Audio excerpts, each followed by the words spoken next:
Hello everybody, I'm Jim Hastings and we're here for another exciting episode of Croasdaile Podcast. And today I have the fortunate ability to have Miss Shereatha, Yes. golly great, Baines, as our person who's going to tell us everything we need to know. But anyway, so Shereatha, welcome. Thank you. And let me just ask you a simple question Sure. to start off with. Okay. Can you tell me about your life from up to age 18?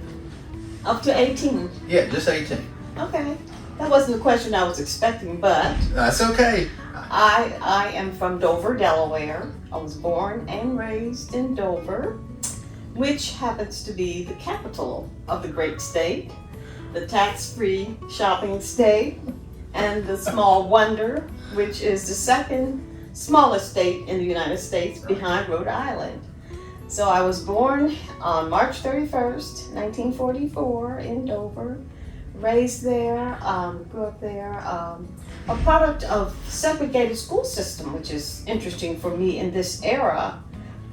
The high school that I graduated from in 1962 no longer exists as a high school. It has been a middle school, and I'm not sure how the building is being used now, but thankfully there's a group of alumni that are actively keeping the memory of the school alive. Another significant thing is when I was 16, I met the man that I eventually married. Ooh. So Tyrone Baines and I were high school sweethearts. We are a product of the same school system. Tyrone was born in Virginia but moved to Dover when he was growing up in elementary school. So we had some of the same elementary school teachers and junior high school teachers. And then he went off to Dover High School where he was among the first African Americans to graduate. I was active in high school. I loved to sing, and so I was in the choir. And I will give myself a little pat on the back because I was the high school, my class valedictorian when we graduated. Ooh. So especially my son is intrigued by that fact. And he has this picture, he and his wife have a photo of me giving my valedictory speech in their home.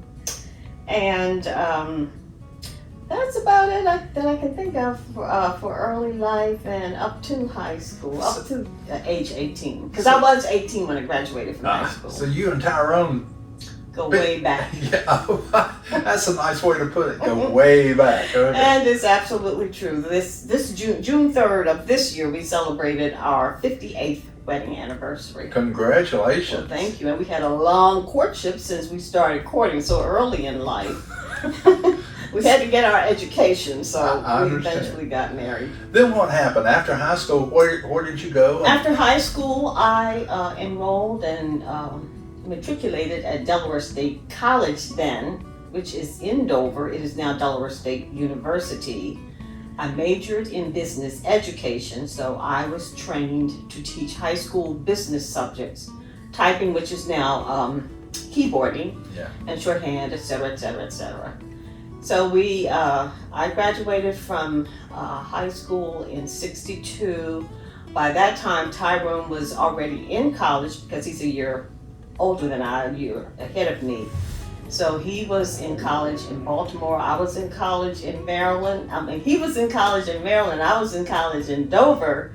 But the relationship had a few bumps, but it survived and endured. And when I graduated from Delaware State with my bachelor's degree, Tyrone was halfway through his master's program at the University of Pennsylvania. So I moved to DC and worked there for a year, shared an apartment with a very special high school classmate. And then on June 3rd of 1967, we got married. And by July of that year, about a month later, we were in Texas, in San Antonio, Texas, where Tyrone had gone on active duty at Fort Sam Houston to fulfill an ROTC obligation that he had. So we were there for a short period of time. Then we moved to California and Fort Ord at Monterey and beautiful Carmel. and we were there for a period, and while there, I started out substitute teaching at Monterey High School. And then one of the faculty members left her position and became vacant. So I stepped in that role and taught for the second semester of that year. By that time, I think I signed the contract in January, and later that same month, Tyrone came home to inform me that he had orders for us to move to Fort Riley, Kansas. So I had a new job, but we were moving on, which we did. He went on ahead of me so that I could finish out the school year in California, in Monterey. And then he came back and we drove from California to Kansas. By that time I was expecting our son, so he was born in Kansas at Fort Riley. And in 1969, my husband got out of the Army and enrolled at the University of Maryland in College Park, which is Metro DC, to pursue his doctorate. And so while there, I also got a master's in business from Howard University, an HBCU. So Del State, Howard, both HBCUs. And in the December of 1972, we moved to good old Durham, North Carolina.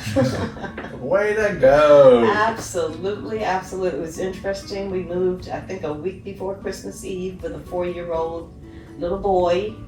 And of course, with my trying to finish up my work on my master's program, and Ty being this, we moved here so Tyrone could set up the public administration program at North Carolina Central.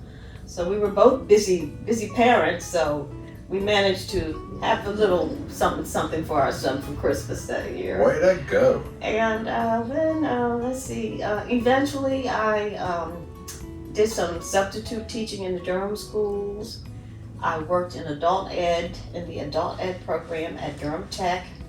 Our neighbor special friend ran that program, so she recruited me. And that was interesting, and I enjoyed it. And eventually in 1988, we moved from Durham to Baines. Somewhere in that process also, we had a daughter. She was born. Okay, good. Don't leave her out. Not by any means. And so by 1988, when we moved to Michigan, our son was in his program at Morehouse. So he's a product of Morehouse, or he's a graduate of Morehouse in Atlanta. And we moved our daughter with us to Michigan. So while there, I turned back to substitute teaching because let's see, we moved in this summer, but I did some subbing. So I met a lot of the high school students before my daughter even knew her classmates. So they were saying, "Oh, you're Mrs. Baines' daughter," blah blah blah. And eventually, while in Michigan, I joined the federal government workforce. There is a a part of the U.S. Department of Defense located in Battle Creek. And I started out working in procurement, which was interesting, learning about federal acquisition and the FAR, Federal Acquisition Regulation. And I was in procurement for a period of time. Then I switched over to human resources and worked in the training division and so forth. And then I retired from the federal government in 25 years ago, the year 2000. Goodness. So I often tell people I retired with a mini pension. Okay, so now we got most of that done. Mm-hmm. So y'all ended up coming back to Durham. We did. An important element. While living in Michigan, we realized how much being East Coasters meant to us. We discovered that we were East Coasters to the heart. And for example, we were in the car, I think when we were just going to Battle Creek to look for a place to live or to stay temporarily until we actually made the big move. And we were trying, we had this 14-year-old black female, So we said, well, let's get a station on the radio that plays, young people's music, black people's music that would appeal to black people. We could not find one. Now, growing up in Dover, Delaware, we got radio stations and TV stations broadcast from Philadelphia. At that time, it was primarily Philadelphia. Eventually, now we get some from Maryland, Salisbury, Maryland, and so forth. So that was a shocker. And so I feel blessed, and I'm very happy to have lived from one coast to the other and points in between. But I'm still an East Coaster at heart. Okay. Well, now, you got grandchildren? I have grandchildren. I have 4 grandchildren. How many? I have 4. 4? And one just completed his course requirements for his bachelor's degree at Morehouse. Way to go. He's actually a graduate, practically. He'll participate in ceremonies next spring, but he has completed his program and is looking for a job like a lot of other folk. Yep, that's true. Yes. And he has 2 sisters that are both in college. One is a junior and one is a freshman. So my son and his wife will be busy for a while working to make sure he can pay these tuitions. You're not gonna say I told you so to him. Oh no, I wouldn't dare. Because I just love being Nana. I'm Nana. You're Nana. All right. Nana, yes. And you don't spoil them at all, do you? Of course not. And actually, it's hard. I'm so we're so far away. They're in Atlanta. They're in the Atlanta metro area, so they're pretty far away. So I try to call them and text them and keep in touch here and there. Good. All right. And look forward to visits. Oh, I bet. We're overdue for a visit, so yeah. you'll see the exhaust of our vehicle soon. Okay. That's great. Now, you moved into Croasdaile. Mm-hmm.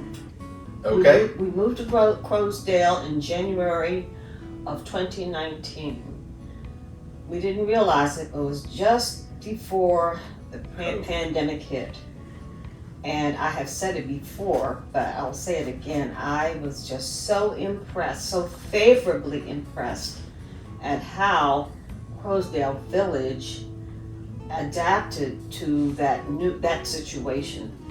We started with the broadcast. Howard had I think we had broadcast every day almost. I think we did too.